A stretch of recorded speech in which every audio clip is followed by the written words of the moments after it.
Rationalize denominator. Rationalizing denominator means getting rid of radicals in the denominator. I'm just going to put bottom. Now, we have two types of problems. We have one where you have a monomial, and you have another type where you have a binomial in the bottom.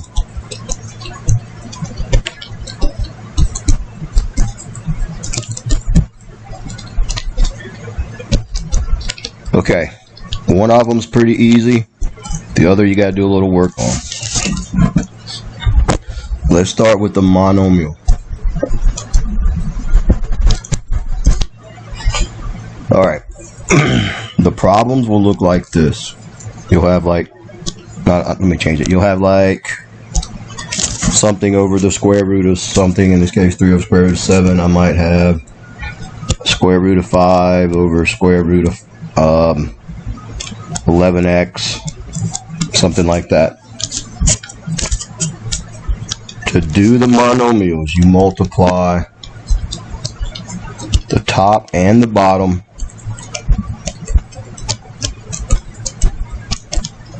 by what's in the bottom.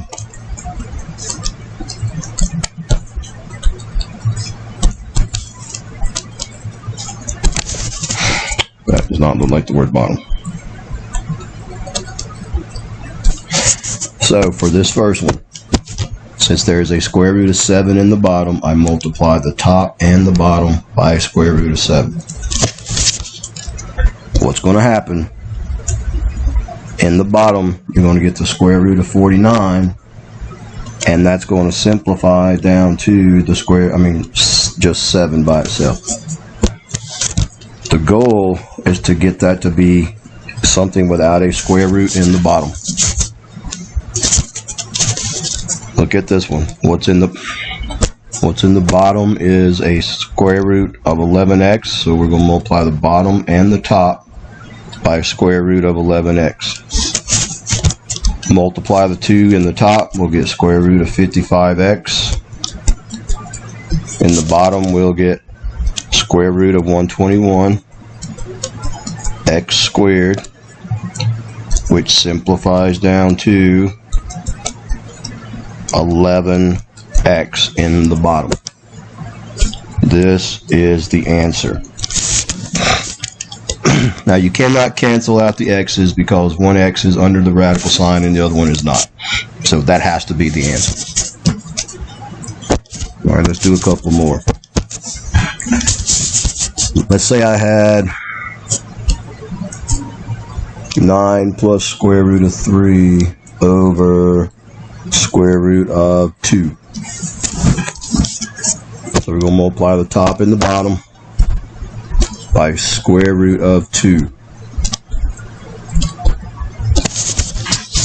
Now in the top, that's the distributive property, so you multiply square root of 2 by both the 9 and the square root of 3. Then the bottom, we multiply the 2's together, we get square root of 4. Then we simplify the square root of 4, which is 2. Now that's all I can do. Alright, nothing else we can do.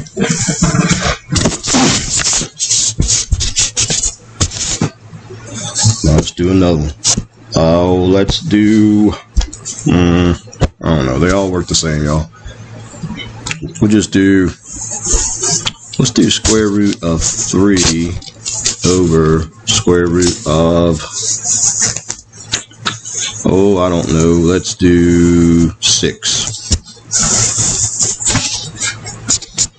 Alright, so we multiply the top and the bottom by a square root of 6.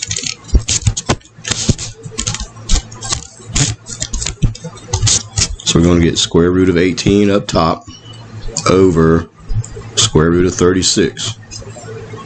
Now, this time, I can simplify the top. Remember, 18 I can break apart as 9 times 2 I can take the square root of the 9. Can't take the square root of the 2.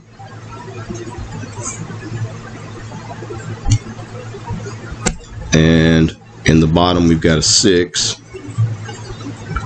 Now, this one we can actually do a little more work on. Look, this 3 and this 6 are both divisible by 2. So we can actually simplify it down to this.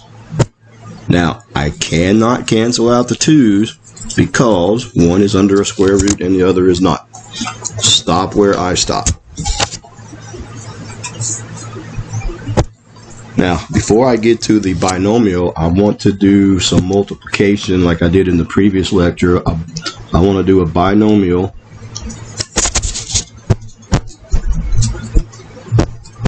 times another binomial. Alright, so I take the square root of 2. I'm going to highlight it. And I multiply it by everything in the second parentheses. Then I'm going to take the square root of 3. I'll highlight it in pink. I take the 3. Multiply it by everything in the second parentheses.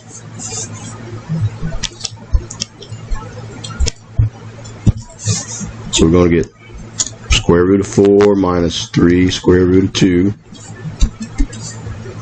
plus 3 square root of 2 minus 9. Simplify everything you can. That's a 2. Now look here.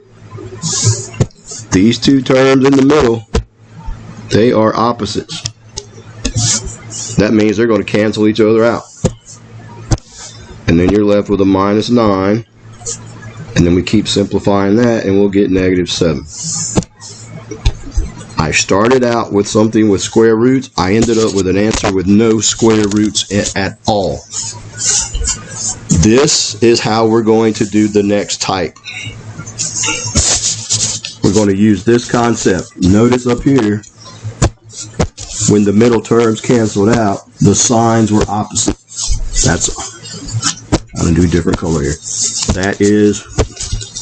That's a plus sign, and that's a minus. This is a difference of 2 squares. Now, we've done difference of 2 squares with variables, but we've never done it with square roots. Now, when we're dealing with square roots, let me come over here. So when we've got a binomial in the bottom,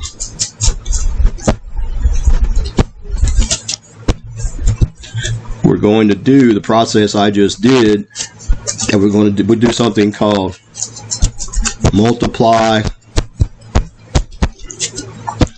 top and bottom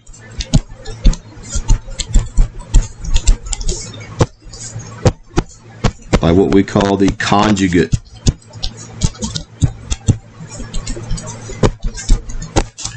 of the bottom.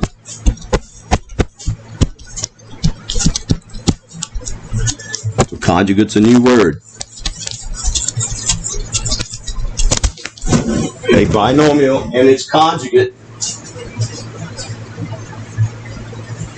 A binomial and its conjugate cancels out the middle term, and that's why we want to do this when we're dealing with radicals. Before I actually do some problems, I want to make sure you understand what the conjugate is. So let's say I'm going to put a binomial over here,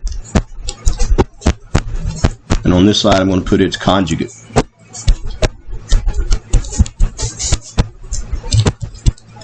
All right, hold on just a second, y'all. I'll step right back.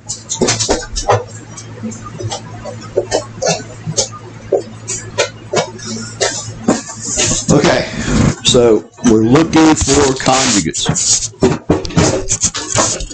Let's say my binomial was square root of 3 plus square root of x. The conjugate will be the square root of 3 minus square root of x. let's say I have 4 minus square root of 7. Its conjugate would be 4 plus square root of 7. I gotta step away for a second.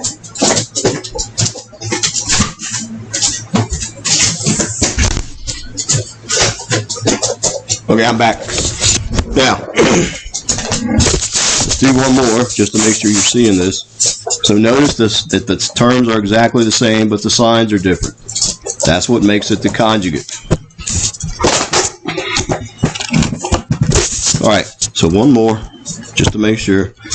Let's say I had square root of 11 plus square root of 13. The conjugate is square root of 11 minus square root of 13. So, let's do some problems with the binomial in the denominator. We'll start out with something fairly simple, I guess. Let's say we have square root of 2 minus 8. Now, the conjugate will be the same binomial, but change the sign in the middle. Whoops. So the square root of 2 and the 8 is still there. We're just changing the sign in the middle. Now, across the top, we're going to do the distributive property. In the bottom, though, here's what I want you to do. This is going to be a shortcut. I want you to multiply the first two terms, and that'll give me a square root of 4. And I want you to multiply the negative 8 and the positive 8 together. And that's going to give me negative 64. Across the top, we can't do anything else. We just leave it alone. In the bottom, though, we'll get 2 minus 64, and we'll get negative 62 in the bottom. Now, you don't want to leave that negative in the bottom, so you got two options. Change the signs of everything in the top to the opposite, and change the 62 to positive, or you can put the negative out in front of the whole thing like this. Oh, that should not be a square root right there. Hold on a second, y'all. That should not be a square root. That's just 24. Or you could get negative 3 square root of 2 plus minus 24. Dadgummit. Plus 24 over 62. So I got two options. Here we can change all the signs and make that denominator positive, or we could just yank the negative out in front and make everything stays the same. Let's just do a couple of more. These are a little tricky. You got to be careful. Let's do 4x over square root of x minus square root of 7. All right.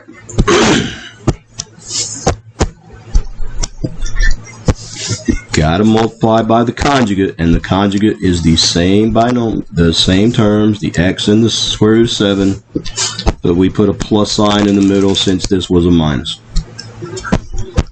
And in the top we put a square root of x and a square root of 7. Alright, so across the top, do the distributive property. Oops. So it's going to be 4x square root of x plus 4x square root of 7.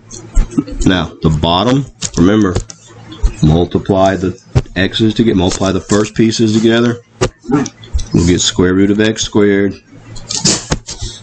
Multiply the negative 7 and the negative square root of 7 and the positive square root of 7, and we'll get negative square root of 49. You must end up with a negative in the middle here. Now, the bottom we're going to simplify.